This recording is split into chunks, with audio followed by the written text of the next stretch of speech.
Ropes Organization Walcott Foundation Indian Trust Special Coaching to 8th, 9th and 10th classes Digital Virtual Learning Bangaru Palimani Rugangavar from Pedapunjani by Reddy Pulli Mandal. Chairman Dhansekaran.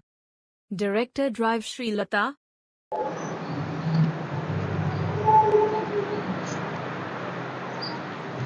Hi, hello, welcome to Ropes Organization. This is Durga Prasad Reddy teaching biology. Previous video already we had started the fundamentals of unit of life. So next part we are discussing about the important biologist in cell discovery. So cell కనుక్కున్నటువంటి శాస్త్రవేత్తల్లో so important biologist కొంతమంది ఉన్నారు. So ఈ exam point of 2 marks very important. So దీంట్లో నుంచి మనకి bits కూడా అడిగేటటువంటి chances ఉన్నాయి. సో ఇక్కడ ఏంటంటే important biologist. So what is mean by biologist? Biologist అంటే ఏంటంటే so which is the scientist, so especially in biology subject. So biology subject లో సంబంధించి ఏంటంటే ఇలాంటి జీవులకు సంబంధించినటువంటి ఏదైనా కనుక్కున్నటువంటి వ్యక్తులను ఏమని పిలుస్తామంటే సో జీవశాస్త్ర పితామహులు లేకపోతే బయాలజిస్ట్ అని కూడా పిలుస్తూ ఉంటాం. So in cell discovery, so cell కనుక్కునేటటువంటి విషయంలో సో ఇక్కడ ఉన్నటువంటి సైంటిస్టులు very important. So there are given 4 important biologist scientist. So ఇక్కడ ఫస్ట్ వన్ ఏంటంటే Robert Hooke. So Robert Hooke ఎవరు అనంటే so the cell was first discovered by him in 1665. 1665 సంవత్సరంలో మొట్టమొదటిసారిగా కణాన్ని కనుక్కున్నటువంటి శాస్త్రవేత్త ఎవరు అంటే Robert Hooke. He observed the cork slice with the primitive microscope. So primitive microscope లో ఆ యొక్క బార్క్ ని అబ్జర్వ్ చేసినప్పుడు సో స్టడీ చేసినప్పుడు ఈయన మొట్టమొదటిసారిగా సెల్ ని కనుక్కోవడం జరిగింది. సో కణాన్ని కనుక్కున్నటువంటి శాస్త్రవేత్త రాబర్ట్ హుక్ 1665 సంవత్సరంలో కనుక్కోవడం జరిగింది. నెక్స్ట్ వన్ ఎవరంటే సో లివెన్ హుక్. సో లివెన్ హుక్ ఎవరు అంటే with the help of the improved microscope he discovered the free living cells upon water in 1674. So 1674 సంవత్సరంలో లివెన్ హుక్ అనేటటువంటి శాస్త్రవేత్త ఇంప్రూవ్డ్ మైక్రోస్కోప్, ఇక్కడ సింపుల్ మైక్రోస్కోప్ కి ప్రిమిటివ్ మైక్రోస్కోప్ కి ఇంప్రూవ్ మైక్రోస్కోప్ కి చాలా తేడా ఉంది. సో ప్రిమిటివ్ మైక్రోస్కోప్ లో అంత క్లియర్ గా కనిపించేటటువంటిది కాదు, కానీ ఇక్కడ ఇంప్రూవ్డ్ మైక్రోస్కోప్ లో so there are well developed microscope. So అంటే మరీ అంత డెవలప్మెంట్ కాకపోయినప్పటికీ సో ఇక్కడ ఏంటంటే ఇంప్రూవ్డ్ మైక్రోస్కోప్ లో కొంచెం సో ప్రిమిటివ్ మైక్రోస్కోప్ కంటే కొంచెం అడ్వాన్స్ గా సో డెవలప్ అయినటువంటి మైక్రోస్కోప్ లో ఈయన ఏం చేశారంటే ఫ్రీ లివింగ్ సెల్స్ అంటే కణాలు ఫ్రీగా కదులుతూ ఉంటాయని కనుక్కోవడం జరిగింది. సో ఎప్పుడంటే పాండ్ వాటర్ లో 1674 సంవత్సరంలో యాంటోనీ లివెన్ హుక్ అనేటటువంటి శాస్త్రవేత్త కనుక్కోవడం జరిగింది. At the same time so he was the discovered the microscope ని కనుక్కున్నటువంటి శాస్త్రవేత్త కూడా. నెక్స్ట్ వన్ ఏంటంటే Robert brown. So Robert brown in 1831 so 1831 సంవత్సరంలో he discovered the nucleus in the cell. So ఈయన ఏం చేశాడంటే కణం లోపల కేంద్రకం ఉందని కనుక్కున్నాడు. కేంద్రకాన్ని కనుక్కున్నటువంటి వ్యక్తి Robert brown. So Robert hook అనేటటువంటి శాస్త్రవేత్త కణాన్ని కనుక్కోవడం జరిగింది. So don't confuse. So Robert Hooke he was the first discover the cell. Robert brown so Robert brown వచ్చేసరికి ఇక్కడ ఏంటంటే ఏం కనుక్కున్నాడు? కేంద్రకాన్ని కనుక్కోవడం జరిగింది. ఎక్కడ అంటే కణం లోపల ఉన్నటువంటి కేంద్రకాన్ని కనుక్కోవడం జరిగింది. సో 1831 సంవత్సరం he discovered the nucleus in the cell. So next వచ్చేసరికి పర్కంజీ. సో పర్కంజీ ఇన్ 1839 సో 1839 సంవత్సరంలో so he coined the term protoplasm for the fluid substances of the cell. So కణం లోపల ఇలా సెల్ తీసుకుంటే సెల్ లోపల న్యూక్లియస్ ఉంటుంది. దీని లోపల ఉన్నటువంటి లిక్విడ్ ని సో ఆ పదార్థాన్ని ద్రవరూప పదార్థాన్ని సో ఈయన ప్రోటోప్లాజం అని చెప్పడం జరిగింది. సో దాన్ని కణ ద్రవ్యం అని కూడా పిలుస్తాము. So protoplasm of so in 1835 he coined the term.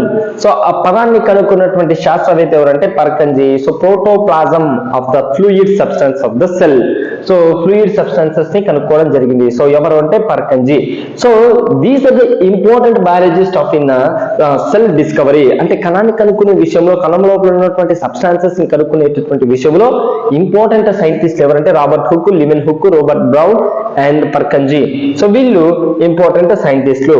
So next వచ్చేసరికి ఏంటంటే సో సెల్ థియరీని మనం జ్ఞాపకం చేసుకుంటే సో ఇక్కడ మనకి దానికంటే కూడా ఇంపార్టెంట్ ఏంటంటే సో లేవర్ డివిజన్ ఇన్ సెల్స్. సో మనం ఏంటంటే ఇక్కడ మనము సెల్ డివిజన్స్ ఏ విధంగా మనం డిసైడ్ చేయొచ్చు, సెల్ డివిజన్ ద్వారా మన బాడీలో ఉన్నటువంటి పార్ట్స్ మనం క్లియర్ గా స్టడీ చేస్తే ఇక్కడ సో దీంట్లో మనకి ఇంపార్టెంట్ ఏంటి అంటే multi cellular organisms also shows divisions of the labour. So ఇక్కడ ఏంటంటే మల్టీ సెల్యులర్ ఆర్గానిజమ్స్ లో కూడా ఏంటంటే డివిజన్స్ అనేవి మనకి క్లియర్ గా కనిపిస్తుంటాయి, డివిజన్స్ అనేవి చూపిస్తూ ఉంటాయి, which means that different parts of the human body to different functions. So మనకి ఇక్కడ ఏంటంటే which means the different parts, మన శరీరంలో ఉన్నటువంటి వివిధ భాగాలు, so human body to the different functions, అంటే ఒక్కొక్క అవయవం ఒక్కొక్క రకమైనటువంటి ఫంక్షన్ కి యూజ్ అవుతుంది. For example so heart, so blood pumping కి యూజ్ అవుతుంది. Brain, so to send the messages and controlling the body. So ఇలా ఒక్కొక్క బాడీలో ఒక బాడీలో ఉన్నటువంటి డిఫరెంట్ ఆర్గన్స్ అనేవి సో డిఫరెంట్ ఫంక్షన్స్ కి యూజ్ అవుతూ ఉంటాయి. The human body has heart to pumping blood. So మానవుని గుండె అనేది ఏం చేస్తుందంటే రక్తాన్ని సరఫరా చేయడంలో ఉపయోగపడుతుంది. Stomach to digest the food and so on. So ఇక్కడ ఏంటంటే పొట్ట అనేది దేనికి ఉపయోగపడుతుంది అంటే మనం తిన్న ఫుడ్ ని డైజెస్ట్ చేయడానికి యూజ్ అవుతుంది. So divisions of labour is also seen within the single cell. ఇక్కడ ఏంటంటే సింగిల్ సెల్స్ అనేవి కూడా ఇన్వాల్వ్ అవుతాయి. Each cell has a specific component called as cell organelles. అంటే ఒక్కొక్క కణానికి ఒక్కొక్క స్పెషలైజ్డ్ ఫంక్షన్స్ అనేవి ఉంటాయి. సో అలాంటి వాటిని ఇక్కడ ఏమంటారు అంటే cell organelles. So each cell organelle performs a specific function like ఇక digestion, excretion and so on.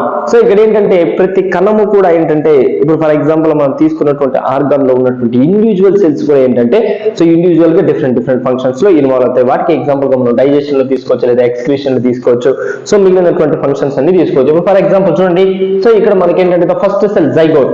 So zygote నుంచి డెవలప్ అయిన తర్వాత zygote may be producing different cells of the tissues. So చూడండి జైగోట్ నుంచి మనకి ఏంటంటే నర్వ్ సెల్స్ డెవలప్ అవుతాయి, zygote నుంచి ఏం డెవలప్ అవుతుంది, రెడ్ బ్లడ్ సెల్స్ డెవలప్ అవుతాయి, జైగోట్ నుంచి ఏం డెవలప్ అవుతుంది, మజిల్ సెల్స్ డెవలప్ అవుతాయి, జైగోట్ సెల్స్ నుంచి ఏమవుతుంది, స్పోమ్ సెల్స్ డెవలప్ అవుతాయి. సో సేమ్ జైగోట్ సెల్ నుంచి మనకి ఏంటంటే బోన్ సెల్స్ అనేవి డెవలప్ అవుతాయి. సో ఇవన్నీ కూడా ఏంటంటే so these are the comes from the zygote cell. So ఏదైతే సంయుక్త బీజం ఉందో సంయుక్త బీజం నుంచి ఈ రకరకాలైనటువంటి బాడీలో ఉన్నటువంటి డిఫరెంట్ సెల్స్ అనేవి డెవలప్ అవుతాయి. సో ఇక్కడ చూడండి nerve cells they are doing different function, red blood cells they are doing different function, so muscle cell they are doing different function, sperm cell they are doing different function, at the same time bone cells also doing the different functions. Means so every cell can be leaded to the body and they are differentiated at different functions. అంటే మానవ శరీరంలో ఉన్నటువంటి ప్రతి ఆ భాగంలో ఉన్నటువంటి కణాలు వివిధ రకాలైనటువంటి పద్ధతిలో వివిధ రకాల పనులను చేస్తూ ఉంటాయి. సో ఇది ఏంటంటే మనకి so labour divisions of the cells మనం తీసుకుంటే ఒక్కొక్క కణం ఒక్కొక్క వివిధమైనటువంటి ఫంక్షన్స్ లో ఇన్వాల్వ్ అవుతాయి.